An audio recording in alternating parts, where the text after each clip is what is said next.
Alright, so the ferment process, the first one is done. I'm not going to run right away. I'm going to do about 3 of these. I'm going to put that one into this bucket and rinse and repeat. Do it about 2 or 3 times. I got 2 buckets, so I'll have them, and then I'll do a third one. When that third one's done, I will run what I've put in the first bucket and continue out. That way I get a little more continuous run, because they take, 9 days, 10 days, somewhere like that to finish. So I'm gonna get a few ahead of myself.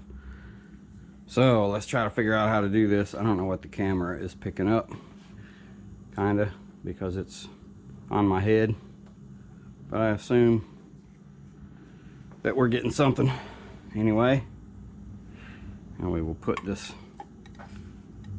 in here, and the fun part will begin here in a minute. Let's turn off this valve. That is what's been trapping all of the good stuff.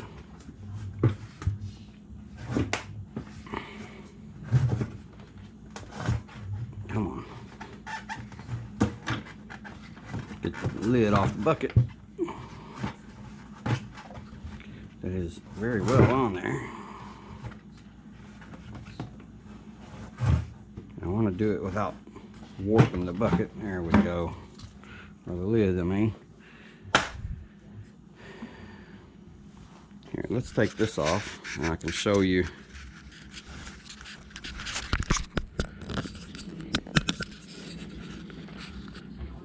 Part of the still when it starts to run. Weird, like I say, I'm not gonna do any of that for a while, because I want to get a couple of runs ahead of myself. But we'll go up, and then I have a container sitting over the top of it, because it's completely set up, and it's packed. All the column is packed and it's ready, but I wanted to close off the anything so that there's nothing getting in it, kind of thing. And she'll sit there for 3 weeks or so before we begin the distillation process. Probably about that far out anyway, at best.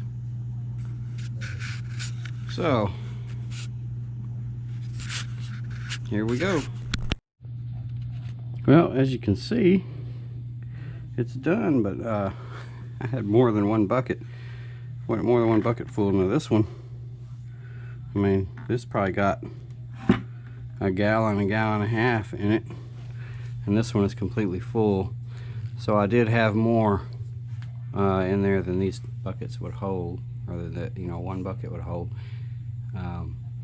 That one, when I filled it all the way to the top, it still just wasn't enough to contain what was left in there. So I just siphoned some out of that one.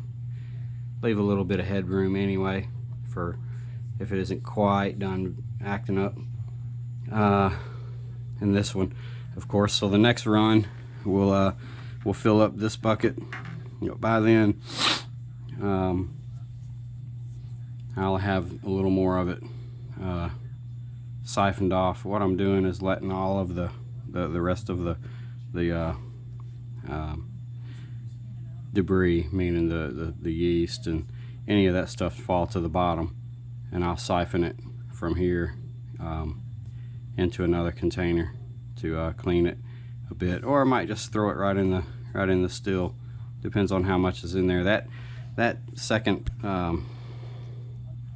this ball right here, the way that it works is when the fermentation is complete, it will I open this valve right here. Let's turn it around.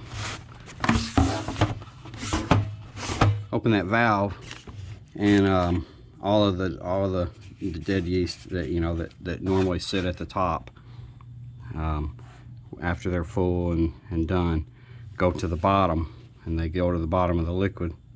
Then you open it and catch them in that ball. Now that ball is full right now of them and whatever liquid is in there, and so That's how it works. So that catches most of it. There'll be some that'll come out from here, but as you can see, that looks pretty good. That's a pretty good, pretty clear.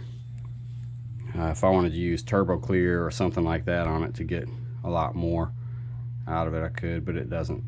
It doesn't really matter. So there we go. There's the first fermentation complete. And there we go. Next batch is all mixed up. This is just the yeast starter that I've got going. That's the same mix as what's in there, but all of the yeast and the nutrients are in that one thing. It gets them primed and started, and we'll keep a little eye on that, let it run for an hour. When it's all good and started really good, it looks like the yeast are going already. It's only been in there for 15 minutes. It'll just be poured into here and mixed around just a little bit, and we'll be going with the next load. Alright, as you can see, it is already starting to get some gas in it. Quite a bit for just being poured in. It's the thing hasn't been active for over the whole mix has been done. This thing, I just put it back on. It's less than half an hour. So doing the yeast starter really gets her going. It really likes it that way. But we are all set up. Temperatures, the heat is everything back on where it's supposed to be. And we're just getting her up to a good temp. And we're on our way with a second one. And that's how it's done.